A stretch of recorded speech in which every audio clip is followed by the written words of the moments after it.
उर्दू है मेरा नाम, उर्दू है मेरा नाम, मसरूं की पहली मैं मीर की हमराज़ ग़ालिब की सहेली, उर्दू है मेरा नाम।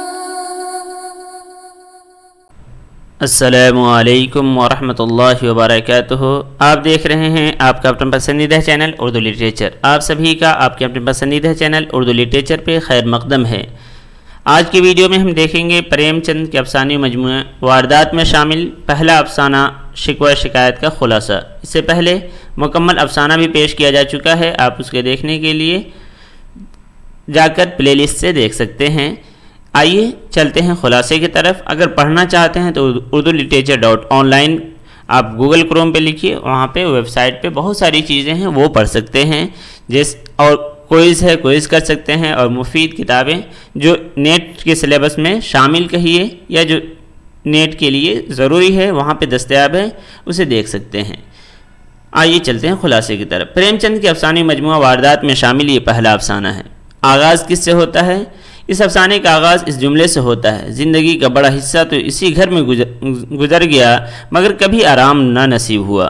और इसका अख्ताम इस जुमले से होता है, कदम कदम पर गुमराह हो जाने के अंदेशे, हर लम्हा चोर और रहसन का खौफ, बल्कि शायद आज मैं उनकी बुराइयों को खूबियों से तब्दील करने पर भी तैयार नहीं। अगर इस पूरे अफसाने का खुलासा कहें या निचोड़ कहें तो इस 4 सतर में 4 लाइनों में है, इसे देख सकते हैं। इस अफसाने में रावी एक खातून है जो अपने शौहर की शिकायत कर रही है। सबसे पहले उसके गैरों पर सखावत और अपनों से बेनियाजी का जिक्र करती है। निकम्मे दुकानदारों से सामान ख़रीदने, उनके दोस्त सुनार की चालबाजी, दोस्तों की गुर्बत, निकम्मे खिदमतगार, महतरी को कोट देना, जाए मुलाजमत पर रवादारी न करना और कुंबे परवरी से बेजारी, औलाद की तरबियत में सुस्ती बल्कि बिगड़ने की तालीम, और आखिर में अपने मोहब्बत का इजहार करती है। यानी पूरा जो अफसाना है वो इन्हीं के बारे में है। आइए खुलासा भी देख लेते। कहानी की इब्तिदा ही शिकायती अंदाज में होती है। नाम ही है शिकवा शिकायत। बीवी अपने शौहर से बेजार है क्योंकि उसका शौहर सौदा ऐसी दुकान से उठा लाता है जहाँ का सामान ख़राब होता है और दूसरे ग्राहक भूल कर भी नहीं जाते। जब वो अपने शौहर से इस सिलसिले में पूछती है, आखिर टटपुंजियों की दुकान पर जाते क्यों हो, क्या उनके परवरिश का ठेका तुम्ही ने ले लिया है? तो उसका शौहर जवाब देता है, मुझे देखकर बुलाने लगते हैं। उसके अलावा आगे ये है कि जब वो ज़ेवर बनवाना चाहती है और इनसे छुप कर, इसलिए कि मालूम है कि ये बर्बादी करेंगे, कहते ये बीवी अपने शौहर से छुप कर ज़ेवर बनाना चाहती है, लेकिन मालूम होता है होते ही अपने साथ पढ़े हुए सुनार दोस्त का हवाला देता है कि उससे ज़ेवर बनाने को कहता है। वो भी राज़ी हो जाती है कि भाई दोस्त है कुछ तो साथ देगा, राज़ी हो जाती है। लेकिन अंजाम ये हुआ कि बरसों के पहम तकाज़े के बाद जब चीज़ बनकर आई तो रुपये में 8 आने तांबा और इतनी बदनुमा के देखकर घिन आती थी। उसके फिर लेकिन सब्र करके रह जाती है। उनके बाद दोस्तों का जिक्र है जो इंतहाई गरीब रहते हैं और हमेशा आकर इनके घरों पे ही अपना ठिकाना बनाए रखते हैं। बीवी आगे कहती है कि वो सखी और हमदर्द इतने हैं कि दूसरों के दुख दर्द दूर करने में सबसे आगे होते हैं। अगर दोस्तों की मदद के लिए अपनी बीवी के जेवर गिरवी रखने पड़े तो उससे भी गुरेज नहीं करते।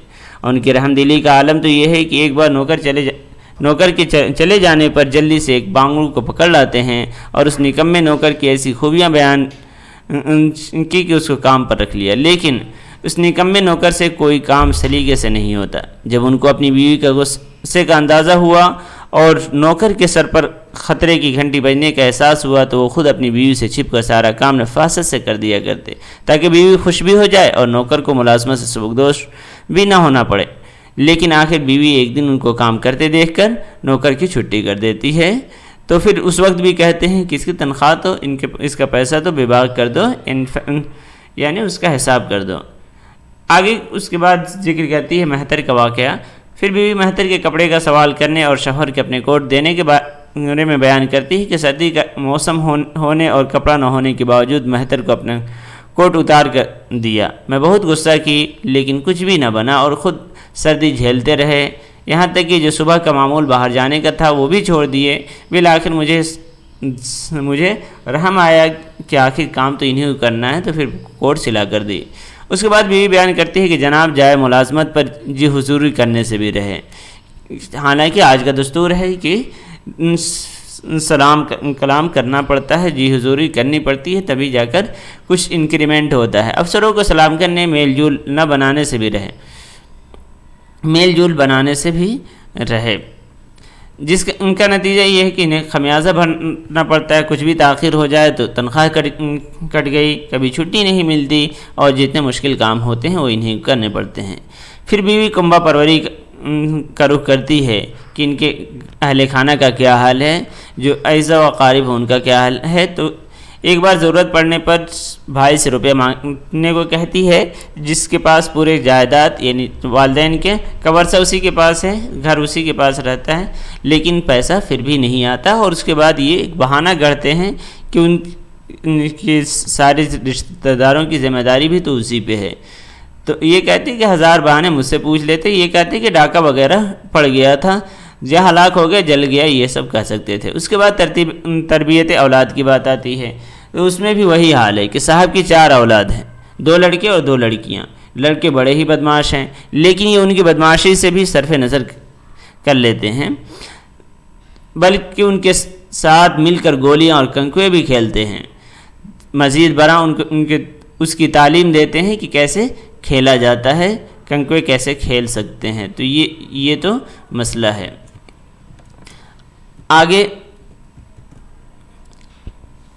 फिर एक दिन कही बैठी कि आप इनकी तरबियत करें ना करें, इनको बिगाड़ क्यों रहे हैं इस तरह। ये तो लड़कियों की बात थी, और जब बच्ची की बात आती है, इस तरह बच्ची की शादी में जहेज़ और रसूम पर भी इनको एतराज़ है कि जहेज़ के बगैर अगर जहेज़ नहीं देते हैं, अगर घर बैठी रह जाती है तो बैठी रहे, लेकिन जहेज़ नहीं दी जाएगी। तो जितने रिश्ते आते हैं वो सब ख़त्म होते जाते हैं। फिर आखिर किसी तरह तैयार होता है, उसमें भी रसूम में हर तरह की जितने रसूम हैं उससे इनकार करते हैं, यहाँ तक कि आखिर में बेटी की कन्यादान भी बीवी करती है। लेकिन इन सब कमियों के बावजूद क्या है, बीवी शौहर से मोहब्बत करती है, जो एक हिंदुस्तानी दस्तूर है और हिंदुस्तान का रिवाज है। और वही चीज़ आगे वो बयान करते हैं, अपने शौहर से मोहब्बत है, उसको कुछ यूँ कहती है, मगर कुछ अजीब दिल लगी है कि इन सारी बुराइयों के बावजूद मैं उनसे एक दिन के लिए भी जुदा नहीं रह सकती।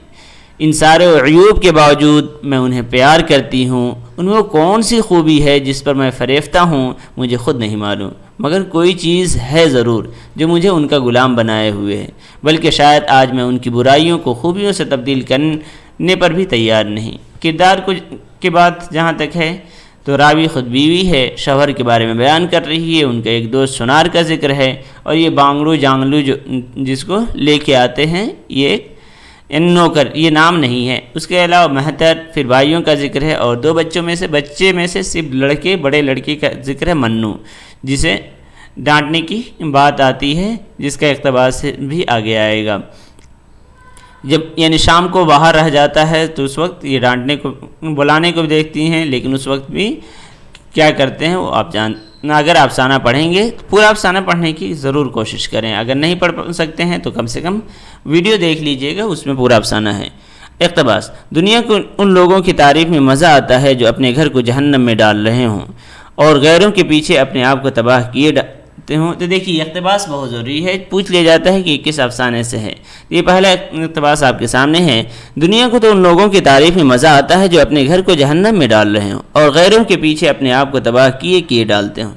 जो घर वालों के लिए मरता है उसकी तारीफ़ दुनिया वाले नहीं करते, वो तो उनकी निगाह में खुद गर्ज है, बख़ील है, तंगदिल है, मगरूर है, कोरे बातिन है। उसी तरह जो लोग बाहर वालों के लिए मरते हैं उनकी तारीफ़ घर वाले क्यों करने लगे। अगला इक़्तिबास है, आदमी 1 बार खोकर सीखता है, 2 बार खोकर सीखता है, मगर ये भले मानुस 1000 बार खोकर भी नहीं सीखते। अगला इक़्तिबास, ये इनकसारी नहीं है, मैं तो इसे ज़माना शनासी का फ़ुक़दान कहती हूँ। ये जाए मुलाज़मत की बात है। आखिर क्यों कोई शख्स आपसे खुश हो। दुनिया में मुरव्वत और रवादारी से काम चलता है। अगर हम किसी से खींचे रहें तो कोई वजह नहीं कि वो हमसे न खींचा रहे। जहाँ डांटने की बात आती है तो उस वक्त का ये इक़्तिबास है। मैं समझ रही हूँ ये तमहीद है, कसीदा अब शुरू होगा, गुरेज़ तो बुरी नहीं, लेकिन यहाँ तमहीद ही ख़ात्मा हो जाती है। अगला इक़्तिबास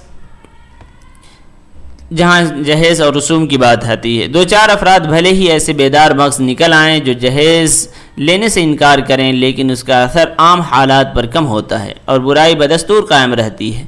जब लड़कों की तरह लड़कियों के लिए भी 20-25 वर्ष की उम्र तक कुंवारी रहना बदनामी का बायस न समझा जाएगा, उस वक्त आप ये रस्म ख़त्म हो जाएगी, जो अभी भी ख़त्म नहीं हो रही। तो ये रहा खुलासा, आप ख़ुद भी सुनिए और दूसरों तक पहुँचाइए। अल्लाह हाफ़िज़।